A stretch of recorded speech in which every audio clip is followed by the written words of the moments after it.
Makanya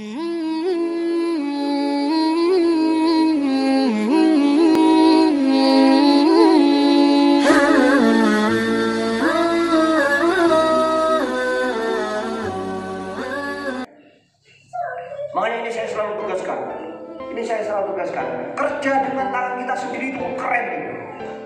Keren. Itu makomnya makom tinggi.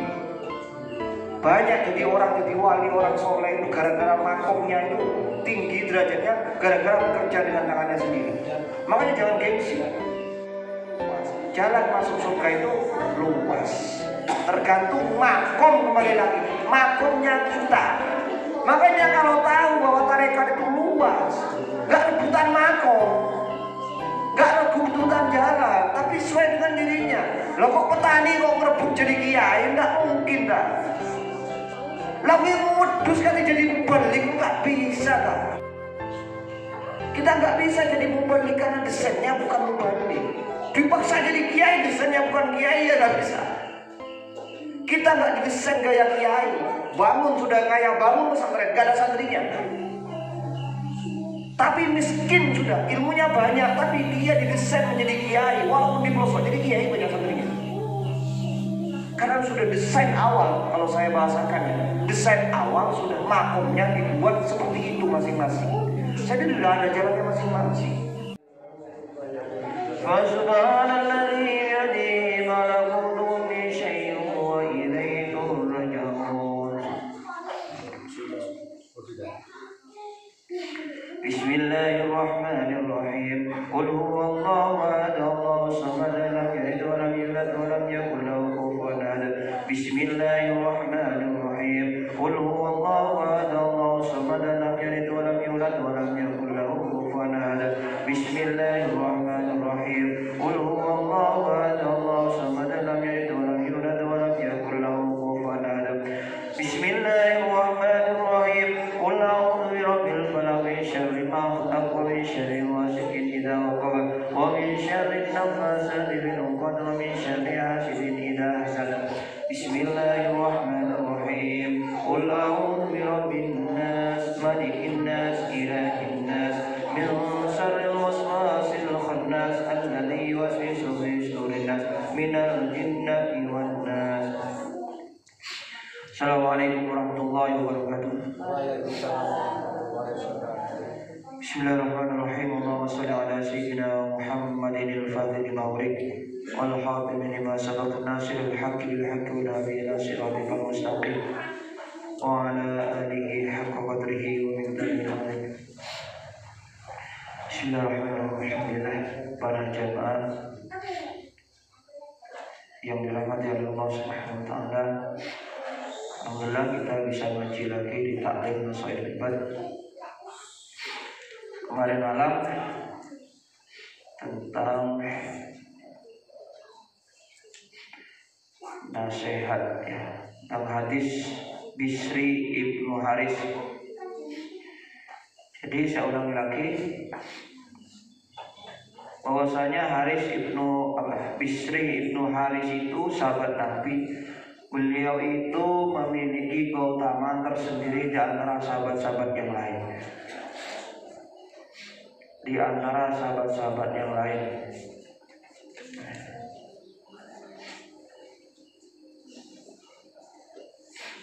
Jadi kemudian Rasulullah tanya kepada Bisri.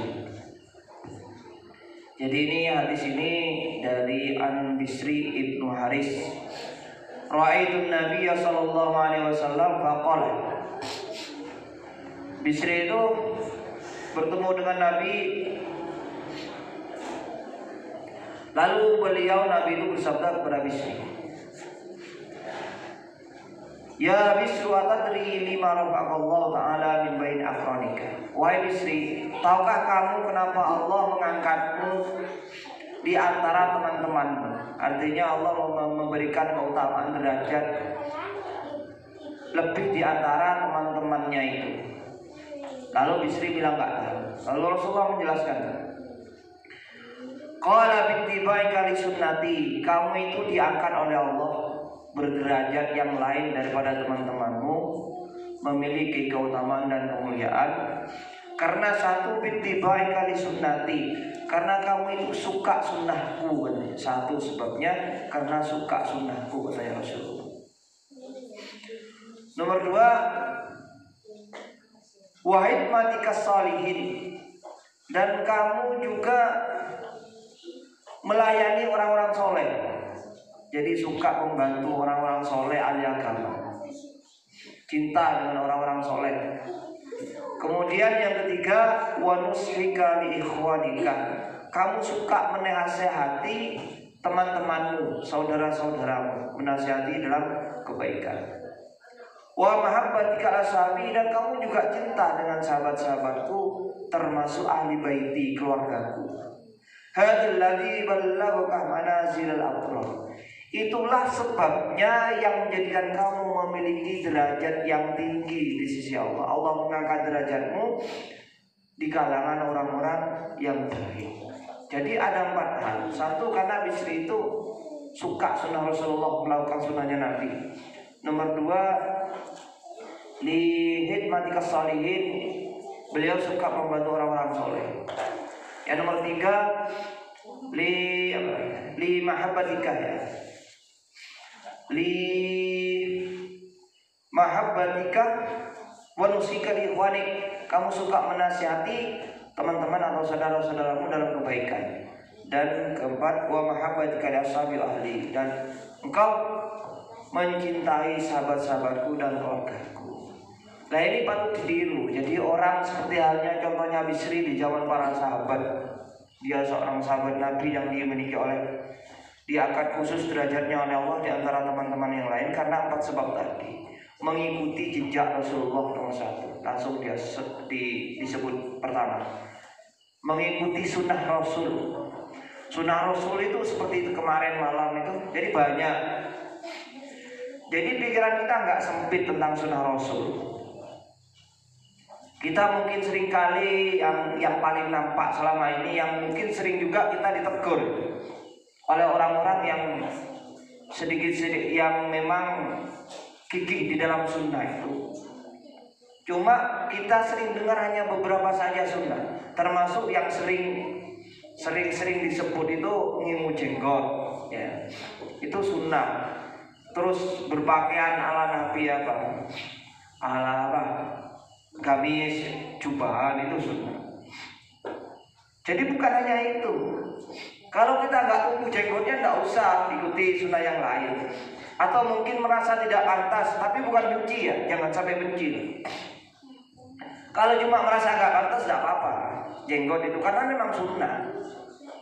Tapi sunnahnya ya yang nggak begitu. Maksudnya ya kemarin ada itu bagian sunnah busana, ya, sunnah busana yang justru sama Sayyidatina Aisyah nggak dijawab ketika ditanya anaknya Rasul itu. Anaknya Rasul itu yang sunnah Rasul itu kan. Ma huluku kaifa huluku Rasul. Bagaimana anaknya Rasulullah ya Aisyah? Hulukul Quran. Anaknya Rasulullah itu Al-Quran. Jadi yang dijawab Aisyah lebih kepada perilaku. Termasuk Rasulullah suka menasihati kebaikan, dia ulas asih, dia suka menolong, suka memaafkan, suka mengunjungi, suka bersilaturahim. Itu sunnah itu banyak. Yang disebut Aisyah, Sayyidatuna Aisyah, itu justru yang perilaku. Jadi bukan yang disebut Sayyidatuna Aisyah ketika ditanya tentang anak Nabi, beliau nggak jawab yang busana, nggak jawab masalah dohir pakaian. Rasulullah itu jenggotan, ganteng, kulitnya putih, pakaiannya bergamis, enggak. Tapi dijawab perilaku. Tapi ya juga masalah pakaian kalau bisa ya sunnah juga. Cuma sunnah-sunnah yang berupa perilaku yang tidak ditegaskan oleh Aisyah di dalam hadis itu, ya sunnah juga. Makanya kalau cuma sekedar jenggot, kita itu harus tahu bukan itu saja. Kalau memang nggak pantas nggak apa-apa, tapi jangan benci, karena itu memang sunnah. Karena Rasulullah jenggotan. Kalau jenggotan tidak apa-apa, malah sunnah juga.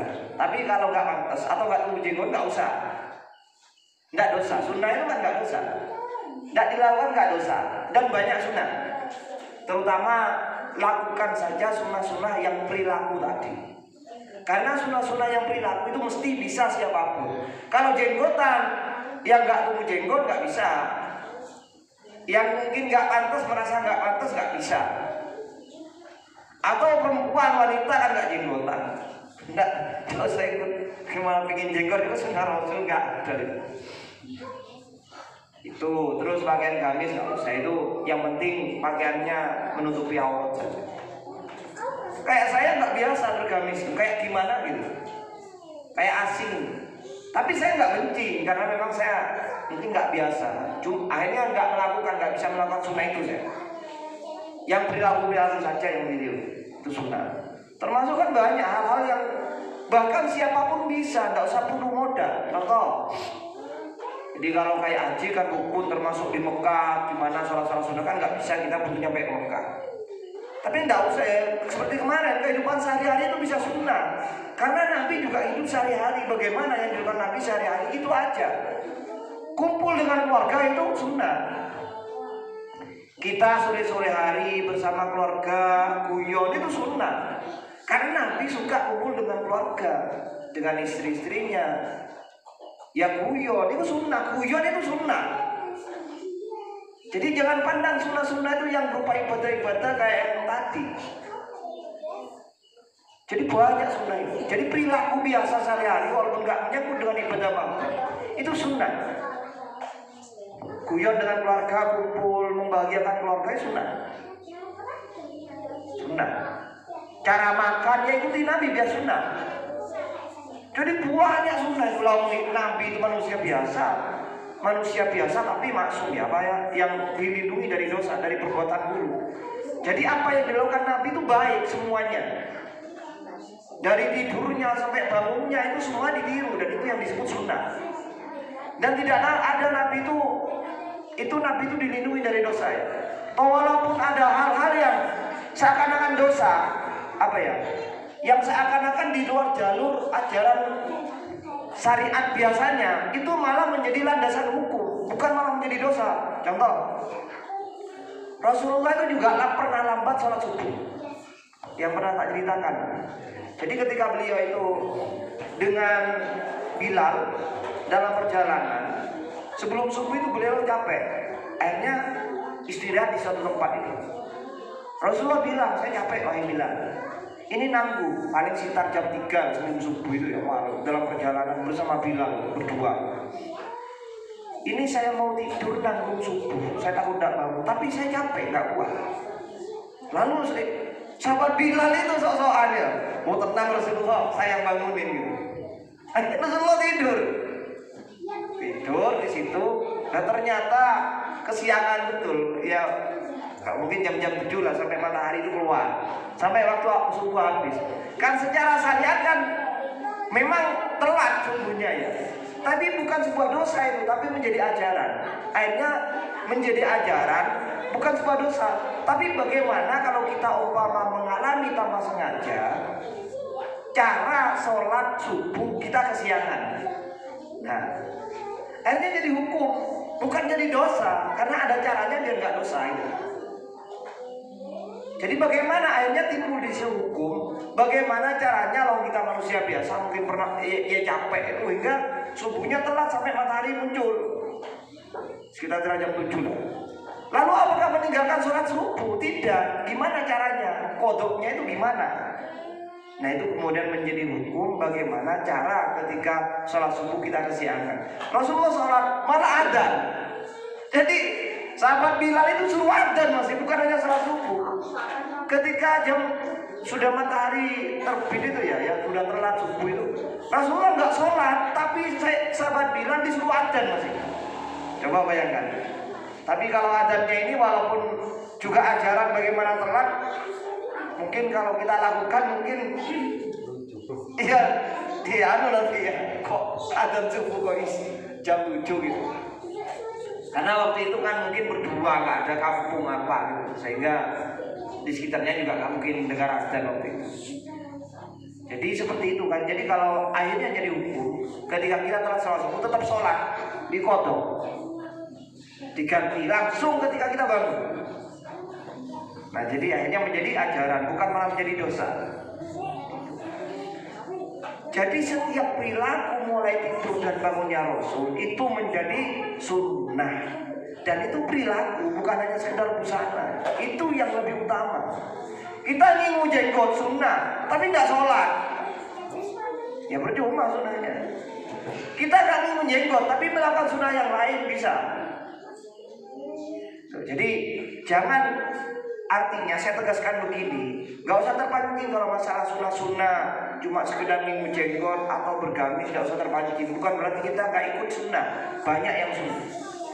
Saya ingat saya punya dosen filsafat, orangnya nggak nikah, sampai tua umurnya 60, namanya orang yang kadung tekun dalam ilmu filsafat sampai nggak nikah, saking nikmatnya di dalam nuntut ilmu itu, di dalam keilmuannya. Ditanya itu, sampai kiai nanya, Pak, jenengan itu kok nggak nikah sih? Gak ikut sunnah Nabi berarti? Jawabannya simpel, sunnah Nabi banyak. Sunnah Nabi banyak katanya. Saya ingat itu, sunnah Nabi banyak kok, bukan hanya nikah katanya. Bener, memang bener. Loh, jenengan berarti gak punya generasi, gak punya turunan. Turunan saya banyak itu, mahasiswa saya banyak itu. Jadi turunannya memang masuk akal. Namanya generasi atau turunan kan bukan hanya anak kandung, tapi anak didik juga keturunan. Makanya beliau, kata siapa saya nggak punya turunan? Turunan saya banyakan dari saya daripada sampean. Mahasiswi itu kan keturunannya dianggap keturunan secara akademik. Itu anak didik saya itu sampai sekarang nggak nikah itu. Itu sunnah. Jadi nikah itu sunnah, nggak wajib. Nikah itu sunnah. Nah, punya anak juga sunnah. Nggak punya anak tak dosa. Bukan wajib. Jadi nikah itu nggak wajib ya. Nikah itu sunnah. Sehingga nggak mampu nikah nggak apa-apa. Punya anak juga sunnah. Nabi punya anak. Kalau nggak punya anak nggak dosa. Begitu juga kepada hal-hal yang sepele, kegiatan sehari-hari yang seakan gagal ibadah, seperti pergi ke pasar itu sunnah. Karena para nabi itu bukan hanya Nabi Muhammad, wa yamsuna fil aswaq. Para nabi itu berjalan di pasar, ke pasar itu beli-beli. Jadi kalau ke pasar, makanya termasuk Rasulullah kan ada kisah beliau yang di pasar ada orang Yahudi tua yang setiap hari disuapi sama Rasulullah, berarti kan di pasar, dekat pasar. Jadi Rasulullah juga jalan di pasar, juga belanja di pasar. Makanya belanja, jalan itu sunnah. Bahkan satu saat Sayyidatuna Aisyah itu pingin hiburan, pingin nonton itu. Ini saya nggak begitu tahu ya. Cuma kata kiai pernah saya sering kenalkan kata kiai itu. Jadi ngajak nonton ya hiburan itu. Beliau itu nuruti. Jadi Siti Aisyah itu diajak hiburan nonton apa waktu itu? Bukan nonton jalanan, nggak ada jalanan. Nggak maksiat tapi ya hiburan yang nggak nasihat. Jadi kita ngajak anak kita ya, terus demi berhibur itu nggak apa-apa. Bukan nggak apa-apa, sunnah termasuknya. Karena ada kalau kita sumpah dengan keluarga anaknya, ya ayo jalan-jalan itu sunnah. Karena memang manusia itu butuh ya. Sayyidatuna Aisyah butuh kok. Rasulullah juga lihat itu, tapi nggak tiap hari ya. Ketika butuh saja ya. Jadi kita main-main ngajak keluarga itu berpahala diniatkan sunnah. Kalau urusan bermaksiat nanti lihat maksiatnya urusan lain itu dosa. Contoh, ya, namanya Mas, ayo ikut pingin liburan saya lihat jalanan lain lagi dosa ya, karena memangnya ternyata maksiat. Tapi kalau umum contoh, ya tempat kemana wisata Kanjuruhan ke pantai itu kan di sana umum gitu, nggak memang dari awal nggak jelas maksiat. Tapi kalau lihat reokan, lihat jalanan, lihat truk, lihat dangdutan, wah itu maksiat gitu. Jadi dari awal juga hiburannya harus nggak maksiat. Itu juga sunnah. Makanya sama ekstrim kita ajari lamban itu sunnah. Iya, nggak buat. ramban untuk kambing, sunnah itu. Karena Rasulullah juga suruh ngewu kambing. Itu. Jadi sekali lagi jangan sempit menafsirkan sunnah. Jadi sunnah itu bukan hanya celana jikra, bukan hanya berjenggot dan bergamis, bukan. Banyak, tapi jangan benci tentang itu, karena itu sunnah. Tapi busana, bukan perilaku. Nah menurut saya yang lebih utama ya yang perilaku saja, kayak tadi perilaku di keluarga, perilaku kehidupan Rasulullah secara perilaku, seperti juga dalam ibadah, itu sunnah yang lebih utama menurut saya. Karena yang disebut saya itu Aisyah itu dalam perilaku. Jadi nggak disebut bagaimana ahlaknya Rasulullah. Ahlaknya Rasulullah itu kalau berpenampilan pakaian bamis, terus berjenggot, ganteng orangnya, enggak. Tapi disebut perilaku. Itu tentang mengikuti sunnah Rasul. Jadi kalau kita ikut sunnah Rasul, termasuk yang menyebabkan Allah mengangkat derajat kita. Nomor 2, lanjutannya, melayani orang soleh. Melayani orang soleh, artinya kita cinta dengan orang-orang soleh, orang-orang baik, ahli agama. Khidmatuka bis-sholihin. Orang-orang soleh termasuk apa? Orang-orang soleh yang termasuk memperjuangkan agama, membantu, mendorong, menyemangati, membelani, itu termasuk membantu orang-orang soleh. Hikmah kepada orang-orang soleh. Seperti kemarin malam, saya sebelumnya saya terangkan, kita nggak bisa ngajar. Kita untuk beribadah berupa ngajar itu nggak bisa. Ya belani orang yang ngajar. Kita nggak bisa untuk jadi kiai, ya belani kiai itu. Jadi kan nggak bisa seperti saya ngajar seperti ini. Jadi kan belani. Makanya tak tegaskan. Saya jauh-jauh dari sini ngajar ngaji, saya ngajar. Jadi kan belani apa? Ya semangati saya hadiri taklim ini. Karena nggak mungkin ketika jenengan nggak hadir saya pak taklim gini. Coba sekarang nggak ada yang hadir, nggak ada yang belani saya. Saya nggak ada masalah saya sendirian di sini. Jadi jenengan seperti saya, kedudukannya sama. Saya yang ngajar, jenengan yang belani, jenengan yang belajar. Sama derajatnya, yang ngajar dan yang belajar itu sama. Sama saling mengisi, sama jadi tarekat, sama jadi jalan mendapatkan ridha Allah. Sama. Jenengan juga gitu, jenengan hadir di sini gak ada yang ngajar, gak terjadi taklim, gak dapat ilmu. Jadi sama. Makanya yang jadi pendengar itu jangan kecil hati. Yang jadi ustadz pengajar, kiai jangan terlalu berbesar hati. Karena kalau nggak ada jamaahnya, nggak jadi kiai, nggak jadi imam. Begitu juga yang jamaah, jangan kecil hati. Karena kamu juga bisa mengisi, menyebabkan terjadinya kiai. Kalau nggak ada kita sebagai jamaah, nggak ada imamnya. Kalau nggak ada kita sebagai santrinya, nggak ada kiainya. Makanya yang santri, yang jamaah jangan kecil hati, karena jenengan sama posisinya seperti kiai.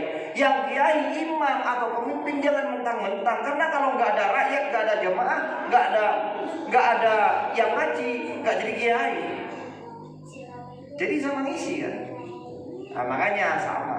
Jadi peluang dapat jalan di Allah itu sama. Nah itu. Ya seperti itu. Makanya hidup itu kan makom. Likulli maqolin maqolun apa itu? Saya pernah tahu itu. Bahwasanya manusia itu dicipta berdasarkan makomnya masing-masing. Kullun muyassar lima khuliqa. Segala sesuatu itu dipermudah oleh Allah berdasarkan untuk apa makomnya ia diciptakan. Nah ini, kullu muyassarun lima khuliqa. Segala sesuatu makhluk Allah, bukan hanya manusia ya. Lebih-lebih manusia itu diciptakan berdasarkan untuk apa makomnya ia diciptakan. Kalau sudah makomnya tani, ya jangan jadi kiai lah. Rukun nanti jadinya. Apa? Kalau sudah makom dia diciptakan itu sudah jadi cari ramban, ngewut, dusi kambing. Ya jangan mau jadi kayak Ustadz Yusuf Mansur. Jangan jadi mubalek ya, kocar kacir nanti. Jadi itu perlu disadari. Ini menegaskan bahwa jalan menuju Allah itu macam-macam makomnya. Ada yang makom kalau sudah dia dicipta untuk jadi orang petani, ya sudah, tulus saja di petani itu, karena itu dari Allah. Dengan petaninya itu nanti masuk surga. Lalu bertani itu juga sunnah. Sunnah itu artinya kan bekerja dengan tangannya. Makanya ini saya selalu tugaskan. Kerja dengan tangan kita sendiri itu keren nih. Keren. Itu makomnya makom tinggi. Banyak jadi wali, orang soleh itu gara-gara makomnya itu tinggi derajatnya, gara-gara bekerja dengan tangannya sendiri. Makanya jangan gengsi. Saya tuh makanya suka karena tahu ilmunya. Kita harus tahu ilmunya. Saya pernah cerita kemarin, ketika selesai perang Badar, perang Badar atau perang Badar ya. Rasulullah pulang, ada orang yang tua, yang sepuh, tangannya melepuh, lusuh gitu orangnya, mecah batu di pinggir jalan di pegunungan itu. Lalu Rasulullah berhenti orang ketika mecah batu itu, ditanya, kok sampai segitunya dengan wahai Tuhan, wahai Pak orang tua, kenapa kok sampai kamu melepuh itu tangannya? Disapa sama Rasulullah. Bagaimana tidak melepuh tanganku ya Rasulullah? Bagaimana kulitku tidak gosok dalam kerjaku seperti ini? Kalau nggak gini anak istri saya nggak makan. Tangannya dipegang sama Rasulullah, lalu sambil bilang Rasulullah, sambil ngendikan, sambil bersabda, hadhihi yadun lam tamassahunna. Lam tamassahunna. Ini adalah tangan yang tak akan pernah disentuh api neraka. Coba. Tangan nggak pernah sentuh api neraka, lalu dicium oleh Rasulullah. Rasulullah nggak pernah cium tangannya raja. Konon Rasulullah yang saya ketahui ya, cuma nyium tangan anaknya apa? Satu, Siti yang Sayyidatuna Fatimah. Dan orang tua yang tangannya lepuh gara-gara kerja. Dicium sambil ngomong Rasulullah sambil sabda, hadiyatun lan tamassahanna. Inilah tangan yang tak akan pernah disentuh api neraka. Jadi keren dia. Orang kerja batu aja keren dicium sama Rasulullah tangannya sampai melepuh itu. Gara-gara kerja batu, apalagi kita cuma cari lomba, tukang, keren tak? Lebih keren daripada Bang Tekil, lebih keren daripada bosnya bang ya, Dasia. Ya memang secara busana Dasia, tapi seandainya ada Rasulullah sekarang, nggak mungkin dihargai sama Rasulullah itu, malah riba-riba itu. Malah kita yang dihargai. Keren kita, makanya harus tahu ilmunya. Apalagi kambingnya banyak. Makanya jangan remehkan. Saya suka kerja sendiri. Saya ngobati orang ya kerja dengan tangan saya sendiri, tangan. Jadi kan cari tambang, ngarit, tukang itu dengan tangan sendiri. Bangga, harus bangga. Jadi gitu. Makanya juga ada hadis lain, khair ta'ami ta'amu Daud. Sebaik-baiknya makanan itu makannya Nabi Daud. Karena Nabi Daud itu betul-betul dari hasil tangannya sendiri. Toh pada sisi lain dia berkesempatan untuk tidak itu. Enak maksudnya, tanpa tangan itu dia makan. Tinggal enak, tinggal makan saja. Dia kan seorang raja. Nabi Daud itu raja. Raja di raja. Raja di raja Nabi Daud. Tapi Nabi Daud itu makan untuk menghasilkan nafkah keluarganya. Itu pergi ke rumahnya kalau sudah tugas dari kerajaan singgasananya. Dia pergi keluarganya pagi. Lalu dia buat anyaman tas. Anyaman raja loh, buat anyaman tas dengan tangannya sendiri. Lalu dia setelah selesai ditumpuk pergi ke pasar dijual. Tas itu dijual. Pergi sendiri ke pasar. Coba. Ini Nabi Daud juga pergi ke pasar jualan. Masya Allah, padahal Nabi Daud itu raja. Makanya sampai Rasulullah menghentikan, sebaik-baik makanan itu tuangnya Daud sudah gak ada lagi. Karena Nabi Daud itu raja masih pengen makan, kerja dengan tangannya. Coba dengan tangannya sendiri. Terus Sayyidina Umar untuk keluarganya, jangankan makanan, lampu aja untuk keluarganya itu dimatiin, itu gak pakai lampu untuk pemerintahannya, jadi pakai punyanya sendiri. Coba Kalau coba kita ingat pemimpin sekarang, wah hidupnya mewah, mobilnya pakai dinas. Kalau orang-orang salafus soleh dari sahabat, dari para nabi, sahabat itu nggak gitu kalau jadi pemimpin. Sangat zuhud, hati-hati sekali, warok sekali dari hal itu. Makanya kita itu sebetulnya kerja itu keren. Makanya sunnah paling keren itu ya kerja, berkegiatan dengan diri kita sendiri, sunnah. Gitu. Apalagi soro. Coba saya salut orang-orang yang soro kerjanya nggak jelas kerjanya, terus besok kerja apa? Nggak jelas mas. Besoknya lagi kerja apa? Nggak jelas mas. Masya Allah, luar biasa, salut orang itu. Salut, saya tanya menjempol mulia ini. Orang yang nggak jelas pekerjaannya, dia tetap bekerja untuk nafkah anaknya, menjaga halal anak istrinya, nafkah anak istrinya, keluarganya. Pontang panting mana? Wah mulia, mulia, keren orang itu, keren orang, luar biasa. Jadi itu tadi kembali lagi ke topik yang nomor 2, membantu as-solihin, para orang-orang soleh atau ahli agama. Jadi itu termasuk yang menjadi jalan mendapatkan derajat mulia di sisi Allah. 1, melakukan sunnah Rasul, sunnah Nabi, mengikuti sunnah Nabi. Nomor 2, belani orang-orang soleh ahli agama, termasuk tarekat. Kan kemarin sudah terangkan sebelumnya. Tarekat itu ulama menyebutkan ada 4. Ittafaqal ulama. Jadi tentang cara tarekat menuju Allah, menuju ridha Allah. 1, jalisun bainan nas yadin ila rusdi. Duduk di antara manusia, menunjukkan manusia, menasihati manusia ke jalan yang baik. Nomor 1 contohnya apa? Tarekat nomor 1, guru, ustadz yang ngajar, kiai yang ngajar santrinya. Pokoknya ngajari dengan kebaikan atau menasihati dengan kebaikan tadi. Tadi itu tarekat nomor 1. Nomor 2, wa yukasirul aurat wal ibadat al-ukhra. Memperbanyak zikir-zikir dan ibadah-ibadah mahdoh, seperti memperbanyak zikir, membaca kalimat-kalimat thayyibah, sholat malam, puasa. Itu tarekat yang nomor 2. Contohnya apa? Contoh tarekat Tijaniyah, tarekat Naqsabandiyah. Itu tarekat-tarekat di dalam ibadah formal. Itu menjadi salah satu cara tarekat menuju Allah, bukan satu-satunya. Makanya kalau ada orang ikut tarekat Tijaniyah, zikir-zikir khusus, itu salah satu cara. Jadi tarekat itu bukan hanya yang dimiliki tarekat Tijaniyah, tarekat Naqsabandiyah, Wahidiyah, bukan. Kita cari lamban itu tarekat. Tarekat cari lamban itu, tarekat ngarib, tarekat ke pasar, tarekat dagang, tarekat ngajar.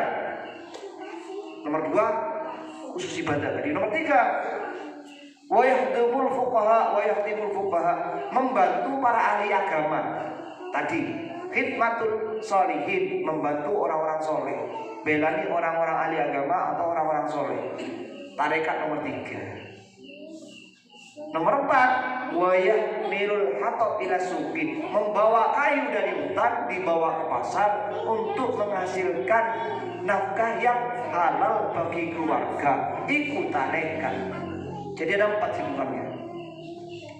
Mana yang kita lakukan untuk mendapat ridha Allah? Artinya 4 tarekat ini masuk surga. Cara masuk surga ini ada 4 jalan, ada 4 tarekat. Mana yang kita ambil? Kalau bahasa tasawufnya lebih halus lagi, mana yang kita jalankan untuk mendapatkan ridha Allah? Kalau bahasa awamnya, mana jalan yang batas kita untuk masuk surga? Disimpulkan 4 tadi. 1 itu contohnya jadi guru. 2 contohnya ibadah-ibadah khusus, masuk tarekat-tarekat khusus, ibadah-ibadah mahdoh, zikir-zikir. Nomor 4, membantu ahli agama, orang-orang soleh, balani orang-orang soleh. Yang keempat, membawa kayu bakar ke pasar untuk dijual mendapatkan nafkah yang halal. Ya kita sesuaikan kita. Kalau saya, ya nomor 1 mesti ngajar, itu tarekat saya. Jadi saya tidak kecil hati kalau ada orang, kamu kok gak ikut tarekat Tijaniyah, tarekat Naksabandiyah? Enggak, saya sudah tarekat saya ada sendiri. Apa? Tarekat Jari Ramban, tarekat Ngajar. Masa tarekat? Kamu aja yang gak tahu ilmunya. Tarekat dagang di pasar, tarekat saya. Tarekat tukang, tarekat saya. Jadi pede. Ya memang gitu.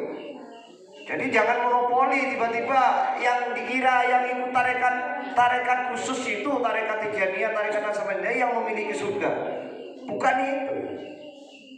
Jadi luas banget. Tarekat itu luas, seperti halnya juga sunnah Rasul itu luas. Jalan menuju ridha Allah itu luas. Jalan masuk surga itu luas. Tergantung makom, kembali lagi, makomnya kita. Makanya kalau tahu bahwa tarekat itu luas, gak rebutan makom, gak rebutan jalan, tapi sesuai dengan dirinya. Loh kok petani kok ngerebut jadi kiai? Nggak mungkin dah. Lagi ngudus kan jadi balik, nggak bisa dah. Begitu juga, lo tugas ngajar, tugasnya ngajar jadi mubalik, dibutuhkan orang untuk ceramah-ceramah, kok orang yang ngudus? Jadi sama. Jadi gitu ya, sesuai dengan makomnya. Dan semua tarekat itu sama. Yang wedus kayak, yang kiai kayak, yang pedagang di pasar, semuanya sama-sama menuju surga. Tinggal yang melakukannya saja. Tahu nggak ilmunya tadi, gitu aja. Kalau nggak tahu percuma. Sama halnya jadi kiai, kalau nggak tahu niatnya ini ya percuma. Jadi kiai cuma gaya-gayaan, cuma cari uang. Ya itu sama, gak bisa. Jadi tergantung makomnya. Kalau bukan makomnya berarti bubar, karena nggak sesuai dengan yang diciptakan Allah. Makanya kullun muyassarun lima khuliqa. Segala sesuatu bukan hanya manusia Allah itu sudah dipermudah dengan untuk apa dia dicipta. Memang didesain masing-masing sudah. Didesain masing-masing. Kalau bukan desainnya nggak bisa. Kalau bukan desainnya nggak bisa. Nggak bisa niru itu nggak bisa. Lintas makhluk niru. Kita mau niru suaranya burung. Nggak sesempurna suaranya burung. Apalagi burung mau niru ngomongnya manusia, nggak sempurna walaupun ada burung beo. Kita nggak bisa niru desainnya burung punya burung walaupun kita bisa siu. Nggak sempurna burung. Kita nggak bisa lari secepat kuda karena desainnya bukan seperti kuda. Gitu. Kita nggak bisa jadi mubalik karena desainnya bukan mubalik. Dipaksa jadi kiai, desainnya bukan kiai, ya nggak bisa. Kita nggak didesain gaya kiai. Bangun sudah kaya, bangun pesantren, gak ada santrinya.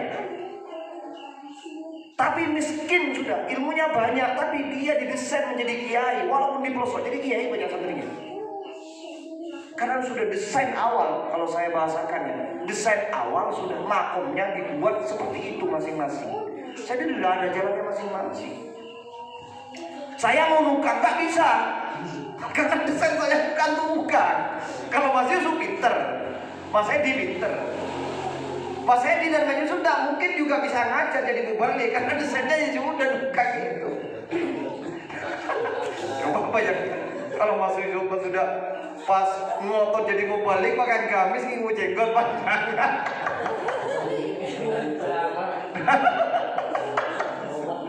Ruwet. Ya gitu ya. Jadi seperti itu. Allah.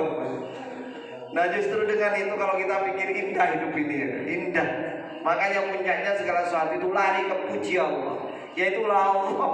Allah itu maha luar biasa, maha adil, maha bijaksana. Gak ada yang dirugikan makhluknya, gak ada yang dikasih, gak ada yang tidak adil.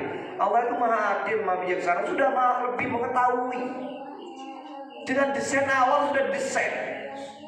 Contoh lagi, kita nggak mungkin tertarik dengan orang Papua yang hitam-hitam. Coba sudah. Walaupun gimana di depan kita cewek Papua hitam, namun tertarik Mas Yusuf kan?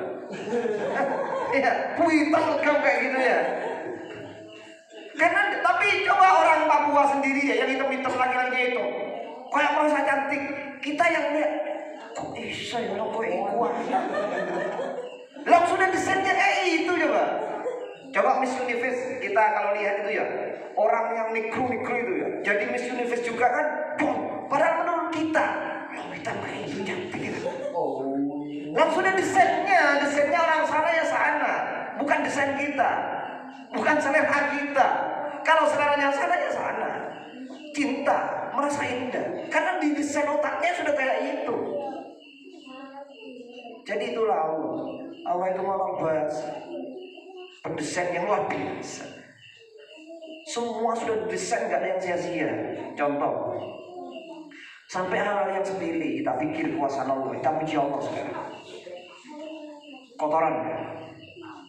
Kotoran manusia, kotoran kita kan jijik, itu kotoran. Tapi ada Allah mendesain kotoran itu jadi makanan. Coba pikir coba. Lalat ya. Apa yang makan kotoran itu? Apa yang makan kotoran apa namanya? Yang hitam-hitam itu. Hah? Yang makan kotoran manusia itu apa, Mas? Iya, itu apa itu? Lele juga makan ya, lele.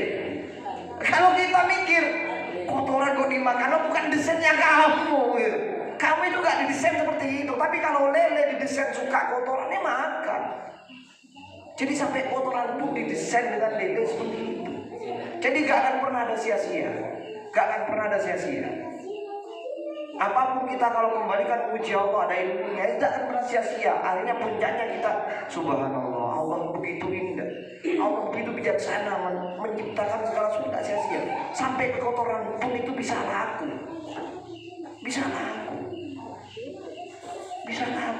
Kotoran dijual jadi kotoran sapi dijual jadi bubuk, mahal harganya.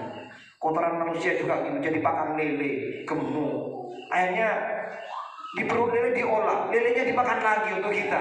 Akhirnya suka coba. Kalau Allah mendesain lele jadi kotoran, nggak mungkin kita makan ya. Tapi coba kita kotorannya, kan ada tambak itu tempatnya WC. Jadi di situ. Kalau kotoran kita makan nggak mungkin ya, karena sebelum didesain sama Allah. Tapi akhirnya apa? Kotoran masuk lele, diolah dalam perut lele, jadi daging yang seger. Ya kan? Jadi lele dimakan, jadi lalapan. Coba kalau pikir itu asalnya dari kotoran itu, didesain sama Allah, akhirnya enggak jijik. Enak tenan. Loh iya, itu nyata ya Allah subhanahu luar biasa itu. Kita itu lihat itu kebesaran Allah. Jadi kita tahu kebesaran Allah, ayat-ayat Allah, tanda kebesaran Allah. Bukan hanya harus melihat kayu tiba-tiba lakukan Allah, batu tiba-tiba lakukan Allah. Enggak butuh itu. Pikir kotoran kamu sendiri sudah jadi kebesarannya Allah. Pikir semut itu jadi kebesaran Allah. Enggak usah nunggu batu berlakukan Allah. Enggak usah nunggu kejadian alam yang aneh, awan berlakukan Allah. Enggak nunggu itu.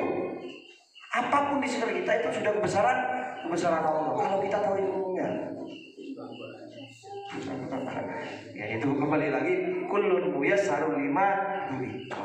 Segala suatu ciptaan Allah, khususnya manusia, sudah desain untuk apa dia dicipta. Demikian, mugi-mugi binarian barokah. Amin ya rabbal alamin. Wassalamualaikum warahmatullahi wabarakatuh.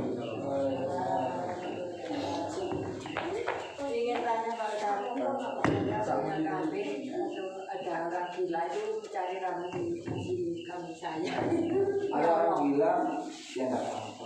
Dia kasih makan, kasih uang apa ya? Kasih makan atau uang aja.